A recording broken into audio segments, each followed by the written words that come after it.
1538. On le rappelle, c'est un dossier sur les drogues. Et les drogues, c'est un sujet à Marseille, aussi même ailleurs, qui est quand même important, qui veut dire beaucoup de choses dans la société et qu'on ne peut pas réduire à une bête opposition ou à une apogée.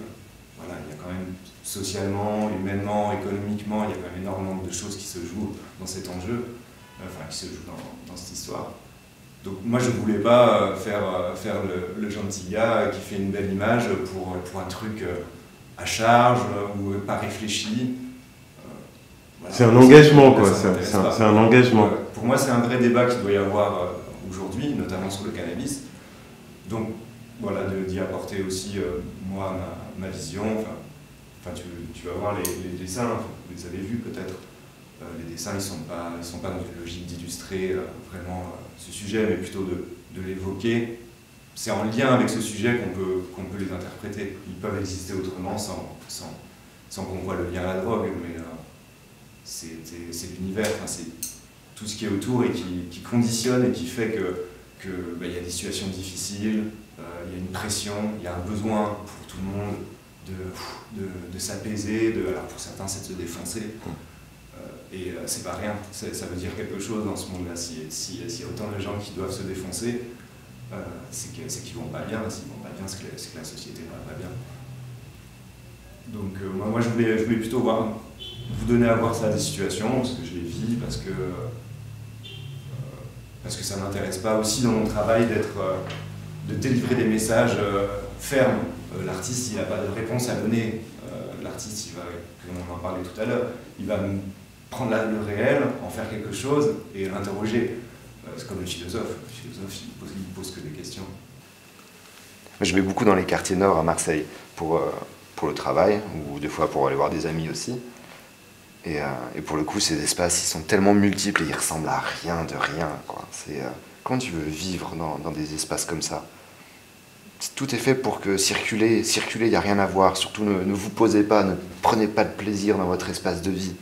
C'est ça qu'on leur dit dans les quartiers populaires. Surtout, ne vous emparez pas de votre espace. Et après, on s'étonne qu'il soit dégradé. Quelque chose que tu veux pas, tu le dégrades. Ça se tient. Et c'est quasi la suite des pensées totalitaires comme Le Corbusier a pu avoir, quoi. Allez, on pense à l'homme organique et on ne pense pas à l'homme dans sa tête qui a besoin d'autre chose que simplement perpétuer ses organes. On n'est pas des machines. Ah voilà, après du coup il y a les échappatoires. Regardez le large, ça fonctionne toujours. Parce que tu te dis, allez, peut-être ailleurs, peut-être que tu pourrais tout changer. Et oui, parce que de l'autre côté, il y a plein de pays. Je sais plus, je crois que c'est Gaudin, à un moment, le maire de Marseille, qui avait dû sortir un truc énorme du genre, mais vous n'avez pas assez de parcs à Marseille, mais vous pouvez regarder la mer. Oui, c'est tout ce qui nous reste, quoi. C'est tout ce qui nous reste parce que les promoteurs, ils peuvent pas encore faire d'immeubles là-dedans. Ça viendra. On a déjà les immeubles flottants avec les bateaux de croisière. J'avais commencé à en faire un, j'ai viré. Je me dis non. On va faire un grand événement populaire à Marseille autour d'une frégate. Ça concerne qui, une frégate? Je connais pas beaucoup, hein, des gens qui font des frégates. On pourrait pas faire un grand tournoi de foot dans les quartiers, non? Non, ça c'est pas possible. Et le boulot. Le travail. Essayer de trouver quelques instants dans le travail où on souffle, où on est ailleurs. La sortie de secours, la pause clope, la pause café. Dans un vieux bouquin de SF de Wells, où c'est les Luniens, donc dans la Lune, quand c'est une société beaucoup plus évoluée que la nôtre, qui est géniale, parce que les travailleurs, on les déconnecte quand ils ne travaillent plus. Ils n'ont plus rien à faire, ils n'ont plus d'usage dans la société, alors dès que ça devient des zombies, on n'en est pas loin. Qu'est-ce qu'ils deviennent les gens quand ils sortent du travail? Ils rentrent chez eux, ils font leur petite logistique de ménage, et après ils se débranchent. Ils se débranchent avec la télé ou avec un gros pétard. ils sortent se coller. La fête, quoi. Oui, la fête qui prend un goût amer, la fête qui ne construit rien, moi, elle ne m'intéresse pas. Elle m'intéresse pas. La fête qui rapproche, la fête qui permet le débat, la rencontre avec de nouvelles personnes, la fête qui débouche sur du lendemain. Avec le collectif Chouèche, là, dont je te parlais tout à l'heure, cette histoire de désinhibition, on avait un principe aussi qu'on essayait vraiment de tenir, et que j'essayais toujours moi de tenir, c'est tes idées à la con que tu as avec tes copains dans les soirées. Tu te dis « Oh, vous pourrez faire ça, ça pourrait être énorme !» Et en général, bah, plouf, quoi. Ce truc qui... Alors tu prends ton carnet gentiment, tu notes, et le lendemain, bah, ou un peu plus tard, tu dis hey, les gars, on a dit ça, et quoi, on va pas se défiler, c'est pas grand-chose, c'est pas risqué, c'est pas beaucoup d'argent, on s'en fout, c'est même pas l'idée de faire le buzz ou quoi que ce soit, c'est de se dire que des idées qu'on a qui nous plaisent, collectivement, bah, mettons-les en œuvre. Tout simplement. Mon activité professionnelle est de faire des ateliers énormément. Je fais de la médiation culturelle, je fais des ateliers avec des enfants et des adultes. C'est principalement mon gagne-pain et ça reste lié aussi à mes compétences. Et ça me permet aussi de refuser la logique d'un artiste tout libéral. L'artiste, on lui demande énormément de choses. Et, on lui demande d'abord de se vendre, on lui demande de fournir un discours, on lui demande d'être lisse quelque part. Et c'est vrai que mon travail peut être assez engagé. Moi, je suis pas né dans les années 70, mais bon, de ces années-là découlent beaucoup de choses.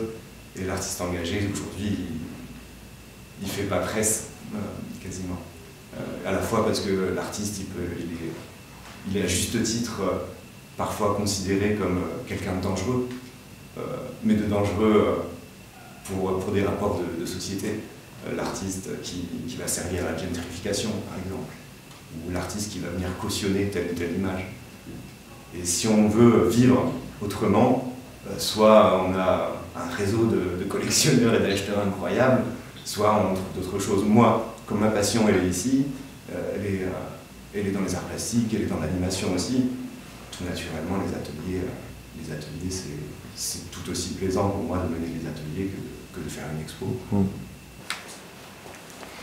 Ça, c'est une série que j'ai faite, j'ai présentée il n'y a pas longtemps dans une galerie. Je vous parlais tout à l'heure des rapprochements entre le texte et l'image, c'est un peu mon dada. Là, c'est des dessins à partir de presse, beaucoup d'images dans la presse, de photos, de pubs, que j'ai repris en dessin. Et on retrouve à chaque fois l'intitulé d'une institution qui a existé ou qui existe encore dans le monde francophone. Et du coup, les lectures, elles se créent autrement. Et donc ça, tu l'appellerais comment? Du détournement, du rapprochement. Du rapprochement. Du rapprochement. Mais ça demande beaucoup de recherche, en fait, beaucoup d'introspection, quoi. C'est une veille, c'est un peu de recherche, mais c'est surtout une veille. Il y a des images qui passent, on est café d'images. Et il y en a quelques-unes, moi, qui m'arrêtent. Et quand j'ai une disponibilité, ben, il y a un carnet, on fait un croquis. Là, vraiment, la recherche, elle a été sur les intitulés. Moi, bon, le langage m'intéresse énormément, et comment on nomme les choses, ça dit tellement de choses de la nature de cet objet. Et donc j'ai été fouillé, effectivement, et là j'étais dans des catalogues, des glossaires des institutions canadiennes, belges, européennes, etc. Et françaises, bien sûr. J'aime beaucoup celle-là. Mais là c'est plus intéressant. Cohésion sociale, il n'y a rien de pire que c'est... Qu'est-ce que ça veut dire, cohésion sociale? Qu'est-ce que serait une société qui serait pas... Est-ce que quelque chose qui n'est pas cohérent fait encore société? C'est complètement redondant, comme le lien social. Alors voilà, on peut aussi construire des murs. Il y en a qui prennent cette option-là. Mais aucun mur ne sera assez haut. Il y a vraiment une interdiction sociale, médiatique. Ouh là là, va pas complexifier les choses, c'est déjà assez dur comme ça. Mais les choses ne sont pas simples, alors il faut bien passer par là. Voilà, c'est la technique du transfert. On faisait au tricot avant. Il y a d'autres produits qui permettent de le faire. Donc là, ce qu'on voit en blanc, c'est du papier encore.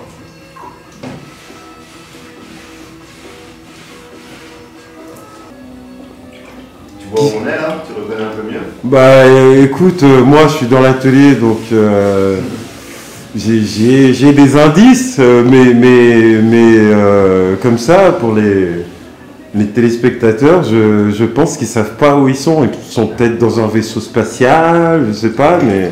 On n'est pas loin, on n'est pas loin. Je l'ai appelé les lois de la robotique. D'accord. En allusion à Isaac Asimov et aux lois de la robotique qui stipulent qu'un robot peut faire plein de choses, mais la dernière règle, c'est qu'il ne peut pas s'en prendre à l'humain, même si un autre humain lui demande. Et ce qui est assez drôle, et tu vas voir après, c'est que là il se passe quelque chose dans cette image qui a trait au robot. Tous ces petits bonhommes là, ils sont en train de voter. Ils sont en train de voter justement des lois sur la personnalité juridique du robot. Et quand on parle de robot, ensuite je vais aller faire le transfert sur ce qui se passe dans le monde. Qu'est-ce qui est robotisé? Qu'est-ce qui est un peu technique, voire technocratique, quand on arrive à cet hémicycle, que peut-être il y en a un qui est reconnu, qui est le Parlement européen. J'ai juste changé une chose, c'est le dôme. Dans le Parlement européen, il y a un dôme qui a été fait par je ne sais plus quel artiste d'ailleurs, en commande publique. Moi je me suis permis de changer pour partir un peu plus loin dans l'espace.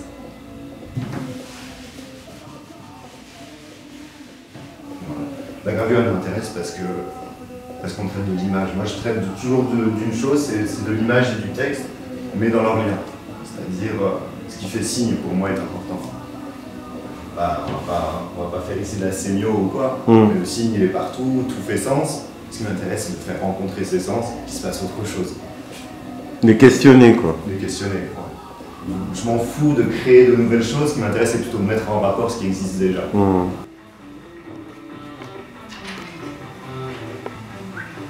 Très bien. Un peu contre-jour.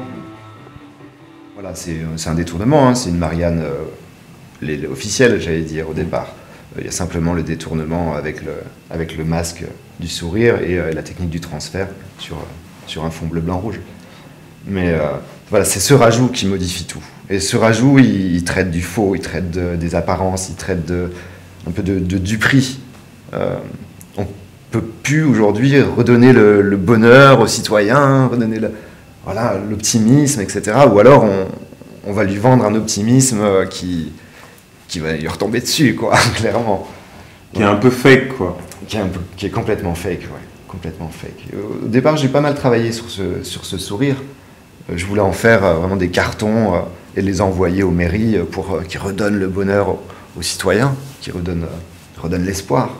Voilà, comme vraiment le comble de l'ironie. On vient mettre une attelle, une prothèse pour afficher que la société va bien. On parlait de la drogue, ça joue à l'intérieur, mais l'institution aussi, elle peut afficher que tout va bien. Je sens qu'on touche à quelque chose.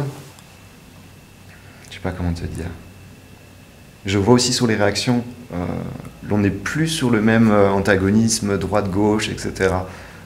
Beaucoup de gens qui n'ont pas les mêmes opinions politiques que moi, ils s'y raccrochent parce que peut-être qu'eux, ils voient cette Marianne, cette République malmenée, etc. Avec la technique du transfert, on dégrade cette image. Il y a des discours d'extrême droite notamment qui peuvent aussi parler de ça. Mais d'ailleurs, on voit sur le bleu, blanc, rouge, sur le tricolore, ça évolue.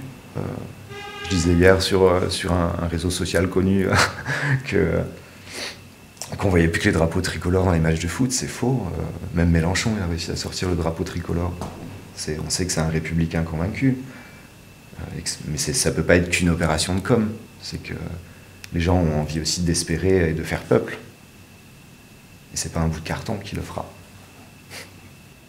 Cette petite fille Pôle emploi qui sue pour faire son château, elle construit quelque chose. Elle construit son château qui sera détruit par la mer.